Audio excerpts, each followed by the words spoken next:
So what about sedimentary rock layers? Don't those take millions of years or just lots of time in general to form? Because anti-creationists will say you can't form all those layers in a year-long flood or just in the young Earth time scale. Well, the worldwide flood described in the Bible is like nothing we've ever experienced on the earth before. I mean, it was a catastrophic event of proportions that you can't even imagine proportions. Now, we know the destruction that flowing water can do, the impact of flowing water, just in our own historical records. Look what has happened with the Helene, with this recent, in September, last few months ago, in September, Hurricane Helene, the flooding that occurred in some of these states, like North Carolina, it was a devastation that people couldn't even comprehend. Flowing water can cause sedimentation or erosion at enormously high rates, enormously high, even today and historically. So can you imagine what it would be like when there was 100 times that amount of flowing water on the earth? We know that there's a process of that's called cavitation, which has been experienced. Once water reaches a certain velocity, and I forgot the numbers, 30 feet per second or something like that. Once it reaches that, it starts pummeling, exploding. There are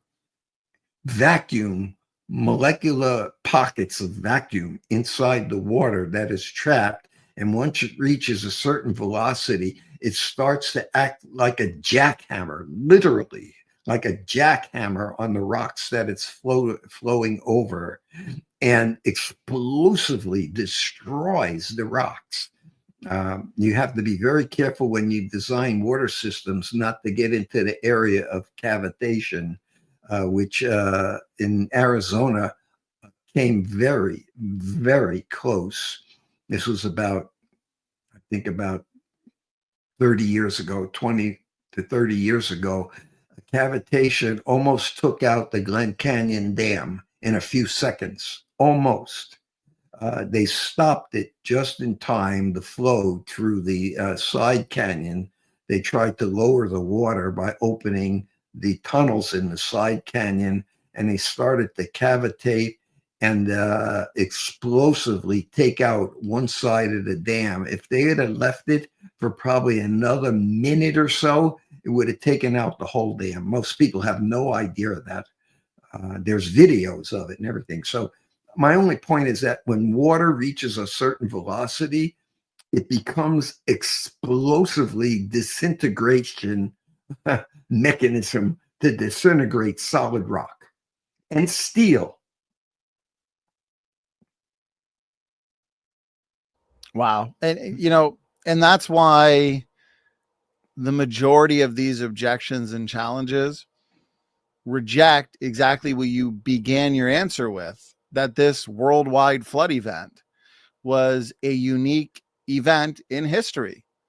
And just the power of moving water that you're describing, Sal, is flabbergasted. The power of moving water is tremendous. It takes out buildings, structures easily, and has to be designed and considered. And you consider how heavy water is. If you have a 5-gallon can of water, you ever pick up a 5-gallon bottle of water, at Watermarsh, how heavy it is, and imagine that bottle moving at 100 miles an hour, the impact that has. Flowing water is very heavy. It's 62.5, if I remember right, pounds per cubic foot. I mean, that's heavy. That flowing water will destroy almost anything at high speed. Wow. And it's interesting. I want to show you something, Sal, and I want to show the critics something. because again, they repeat a single flood event cannot lay down those layers in a 1-year event. And I want to get your thoughts, Sal, but I do want to show the audience some cool visuals on this where they have done experiments in stratification, Sal, and I've got pictures here of some of these experiments that they've done where in real time we've seen these layers form rapidly right before our very own eyes. And so no, it doesn't take millions of years. So for example, these are flume experiments. So these flume experiments, these specific ones, were done by John Mackay, who's a creationist geologist in Australia. And so you can see the layers forming right before your eyes. You can see these were formed in 20 minutes. And, you know, these are claimed to have formed in millions of years. But these experiments are showing us, Sal, correct me if I'm wrong, that no, these layers can, based on empirical evidence, real-time experiments, be formed easily within a year. Sal? Absolutely. We've had many experiments done in flumes and to show that rock layers of various types, whether it's sandstone, limestone, even shale or mudstone.